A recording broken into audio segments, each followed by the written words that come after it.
Fakultas Hukum Universitas Indonesia, yang telah lama dihormati karena membentuk pemikir hukum bangsa, kini menghadapi ujian berat terhadap reputasinya.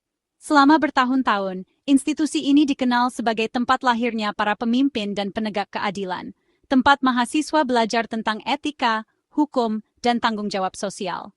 Namun, di balik dinding-dinding yang megah ini, sebuah peristiwa mengejutkan telah mengguncang fondasi kepercayaan masyarakat.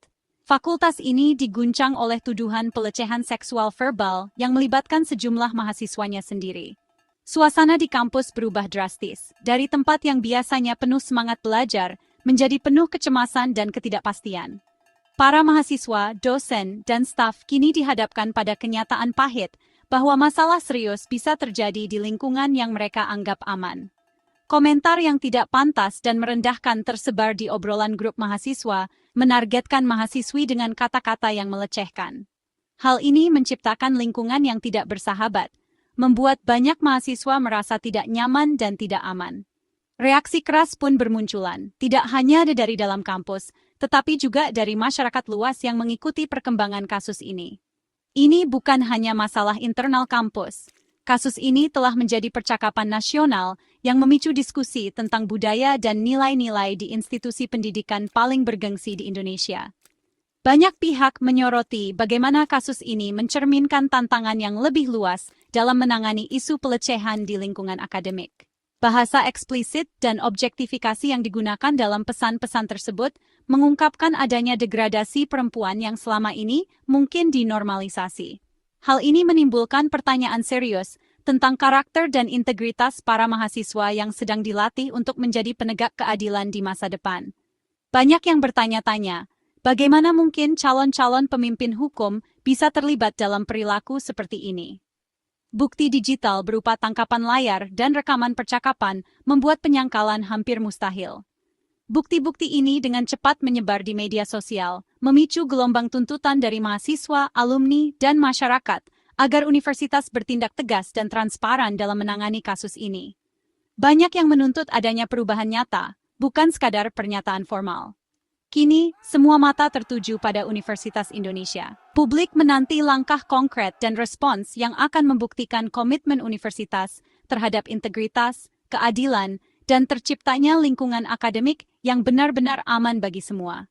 Bagaimana universitas merespons akan menjadi cerminan nilai-nilai yang mereka junjung tinggi. Tuntutan publik akan keadilan semakin keras terdengar di seluruh penjuru negeri. Mahasiswa, dosen, dan masyarakat luas bersatu menyuarakan harapan agar kasus-kasus pelecehan seksual di lingkungan kampus tidak lagi dipandang sebelah mata. Mereka menuntut agar pelaku benar-benar mendapatkan konsekuensi yang setimpal, bukan sekadar teguran atau sanksi simbolis yang tidak membawa perubahan nyata. Sanksi yang dijatuhkan harus tegas dan bermakna, menjadi pesan jelas bahwa pelanggaran serius tidak akan ditoleransi. Hanya dengan tindakan nyata, kepercayaan publik terhadap institusi pendidikan dapat dipulihkan dan dijaga.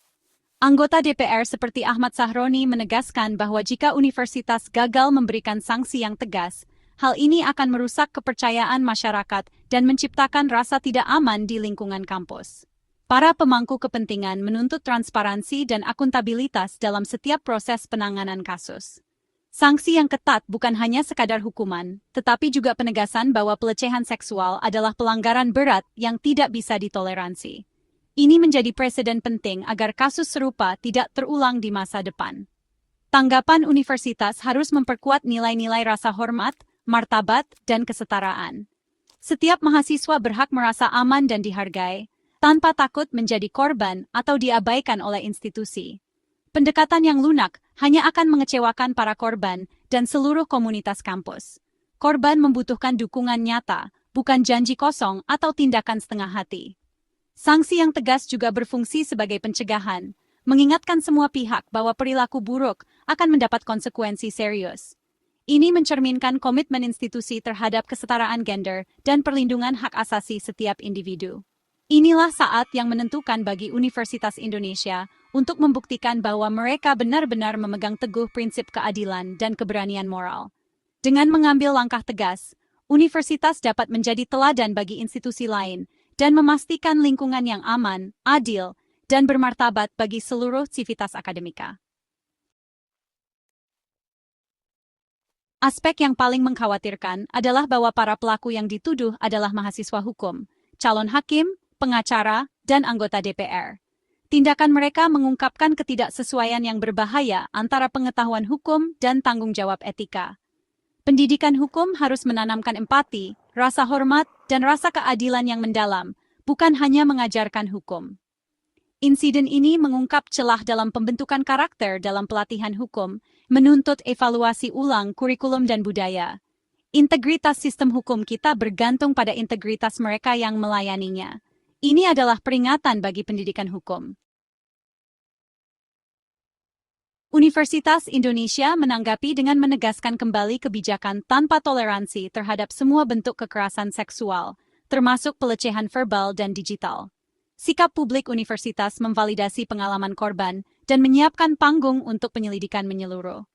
Satgas PPKS diaktifkan untuk memastikan kasus ini ditangani dengan keahlian, transparansi, dan pendekatan yang berpusat pada korban.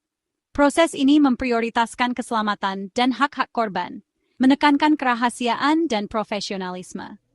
Komitmen UI terhadap tanggapan yang terstruktur dan penuh kasih sangat penting untuk membangun kembali kepercayaan dan memastikan kesejahteraan mahasiswa.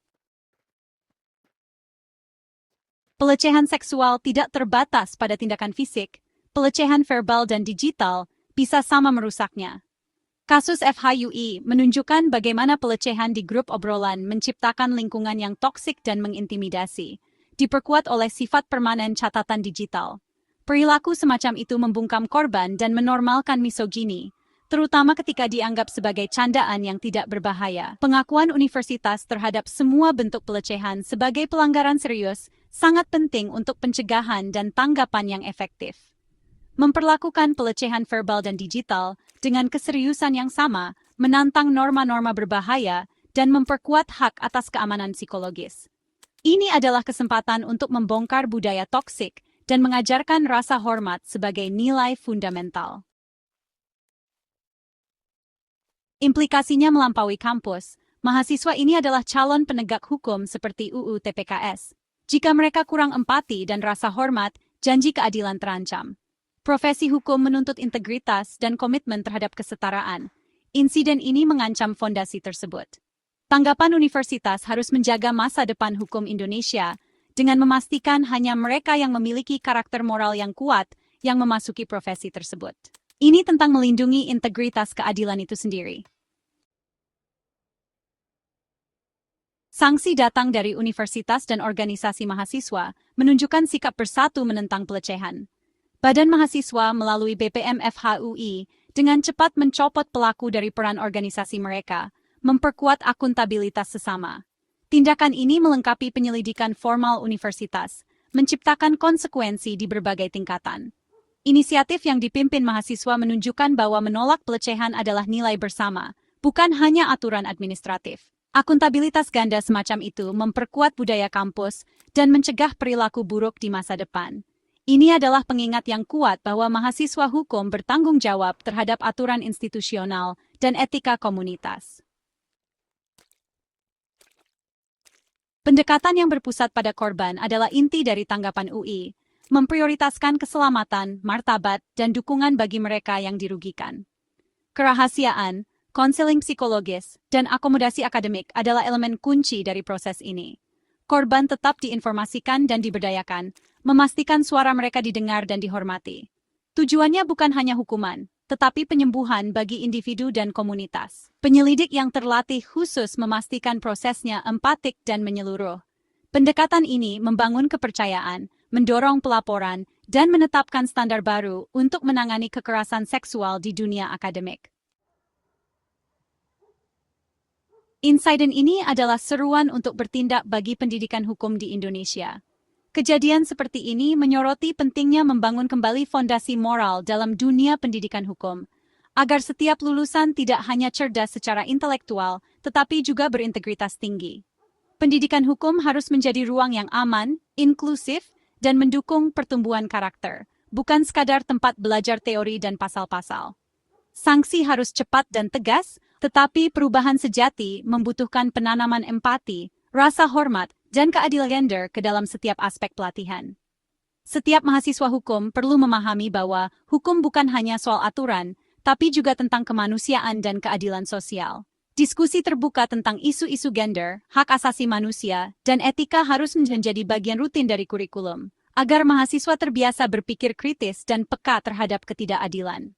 Etika harus menjadi benang merah yang konstan, bukan hanya satu mata kuliah.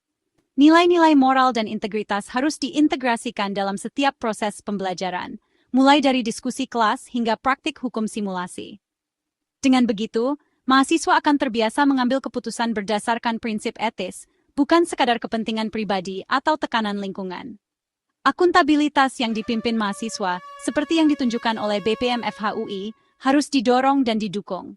Kepemimpinan mahasiswa dalam mengawasi dan menegakkan nilai-nilai etika di lingkungan kampus sangat penting untuk menciptakan budaya saling mengingatkan dan bertanggung jawab. Kolaborasi antara mahasiswa, dosen, dan pihak kampus akan memperkuat sistem pengawasan dan pencegahan pelanggaran.